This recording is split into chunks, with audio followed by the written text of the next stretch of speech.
Hello, good morning guys. Kasabong Luzon Business Mindanao, nandito naman ko sa umaga na ito ngayon. Magbigay naman ko kunting advice sa kaalaman ko sa pagdagdag sa kaalaman nyo sa pag-alaga ng manok sa araw na ito ngayon. Itong hawak ko nga mga manok pala, bago ko ipagpatuloy ang aking topic nito ngayon sa tungkol sa linyada sa manok, sa pag-process. Magpasalamat muna po sa inyong lahat sa aking mga nagpaka-subscribe na. Thank you sa inyo at saka sa aking mga followers, sa aking mga viewers. Maraming salamat talaga sa pagsubaybay nyo sa aking channel, sa aking YouTube Kalyaw Kasabong TV. Thank you sa inyong lahat.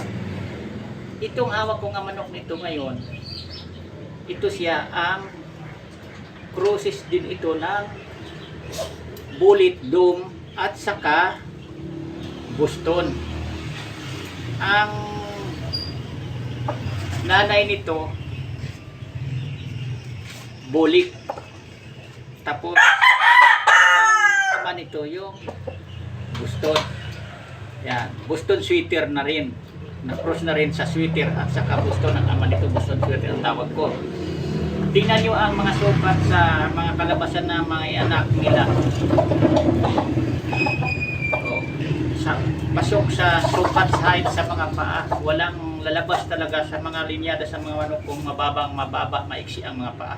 Pati yung talisay na yan. Yung talisay naman yan, ang ina naman yan, kapatid dito. Pero magkaiba sila o ama. Yan, ang pinagalingan yan. Kasi ito si anak na Boston sweater. Tapos, ang nanay nitong bullet dome. Yan naman ang nanay niyan yung sweater. Pero ang nanay niyan, nanay nito, magkapatid lang din sa ina. Kasi ang nanay nito babaeng bullet, anak din ng sweater sa ina niyan na talisay na yan. Kaya tinawag ko yan silang linyada na yan o sweater gray, kasi sweater talaga ang nanay niyan.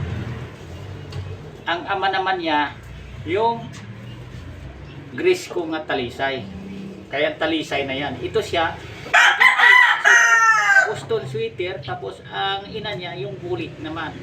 Yan lang ang mga manok kung sinasabi ko sa inyo, mga baguhan pa lang, nga hindi ko inulit-ulit pinaikot-ikot ang linyada sa manok ko sa isa ka linyada lang kung Boston lang, kung sweater hindi. Katulad niyan, ang nanay niyan sweater, pero ang pares ko yung gris talisay. Ito naman siya, ang ama niya Boston sweater, pero ang ina niya yung bullet na dome tawagin. Bulik o bakiti sa Bisaya. Parehas lang yan.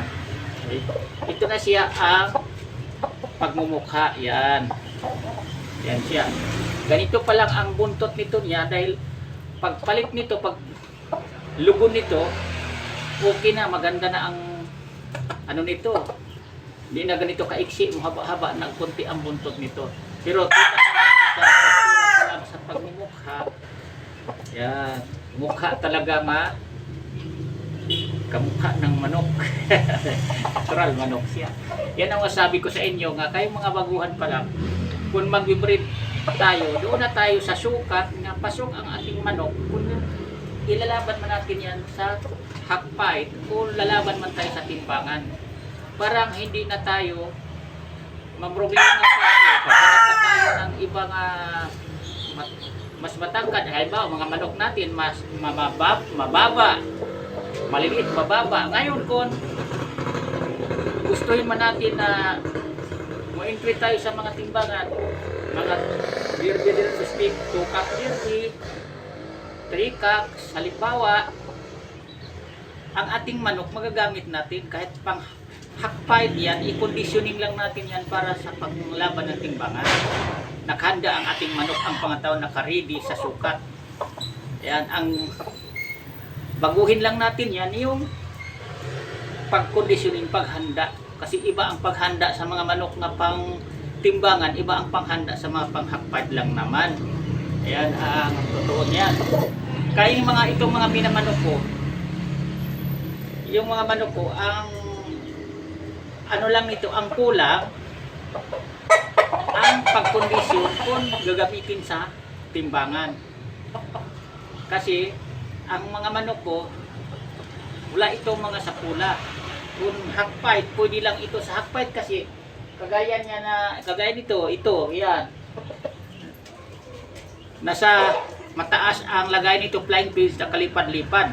Mga flying pins ang ginagawa ko. O kaya lalo na kung magpakatali, tali-tali lang mga manok nyo, tapos may hapunan lang tungtungan o magabi, may silungan, di ba? Mas matibay din at saka pwedeng hugutin lang ang manok kung hakpay sa totoo lang. Ito halimbawa, ganito ipaliwanag ko sa inyo. Kasi sakto lang to sa alaga sa pagkain. Ini-injikan lang din ito, pinag-injikan ko lang ang aking mga manok. Pwedeng ipahinga lang ito kung halimbawa, gorsonada, kung may pamusta, hakpait. Halimbawa, ipahinga lang to ng 3 araw, 3 days sa kulungan, bago pait, pwede na. Yan, ang totoo. Di kagaya ng mga manok na sabihin ko sa inyo, nagpakakulong lang, ay wala, di po pwede yun na hugutin mo ihakpait. Kailangan, importante niyan, suga-suga mo pa yan, pakahigin mo pa yan sa labas sa may mga lupa o damo-damuhan, ibilad-bilad mo pa, babantayan mo pa yan kasi dito sa amin, ang bilis mawala yung manok mo kung walang nagbabantay, itali mo dyan sa labas, yan ang totoo. Pero yung mga manok ko, madali lang ito. Kagaya nito pala, kukunin na ito bukas. Nagkasundo na kami sa presyo nito. Ito siya, sabi ko nang kukuha nito dahil laban daw niya sa birthday niya doon sa San Juan mismo, San Juan Cockpit. Pero ito bata pa, pero pwede na ito, ipili lang kapwa bata. Sabi ko sa kanya, ikokondisyon mo muna ng 1 linggo. Alagaan mo muna ng 1 linggo, pwede na ito. Kaya, kasi bulto na ang katawan nito. Yan ang mga alaga ko nga manok nga dito edad. Kasi ang mga manok ko sa totoo lang, hindi yan manok na pasmado sa pagkain. Naglakihan sila ng sisiw pa lang sakto sa pagkain, sa alaga sa vitamins. Hindi ko itinipid. Kaya ang mga katawan, kita nyo naman sa pitso, walang sapula. Kasi ang ginagamit ko nga, lampas sa akin, flying pins. Pwede silang maarawan, urong-urong ko lang ang bubong na yero nga plastic. Kasi kung hindi plastic, madiliman yun, madiliman ang manok natin. Kaya plastic, ang yerong pinatong ko lang dito sa taas sa flying pin, urong-urong ko lang, iusong, pwede silang paarawan ko, pwede rin na paulanan kung gustuhin ko. Yan ang totoo sa lagay ng mga manok ko. Sana mayroon kayong mapulot o matutunan ngayong umaga na ito sa aking mga followers, sa aking mga viewers, sa aking subscribers sa araw na ito. Ibang topic naman ang ipapaabot ko sa inyo para nga kahit paano makakawa kayo sa akin ng ideya kung paano pipiliin nyo ang linyada o pag-alaga nga pwede natin na hugutin lang kung pwede na tayo mag-hack fight. Yan lang, maraming salamat ulit sa panonood. Thank you po.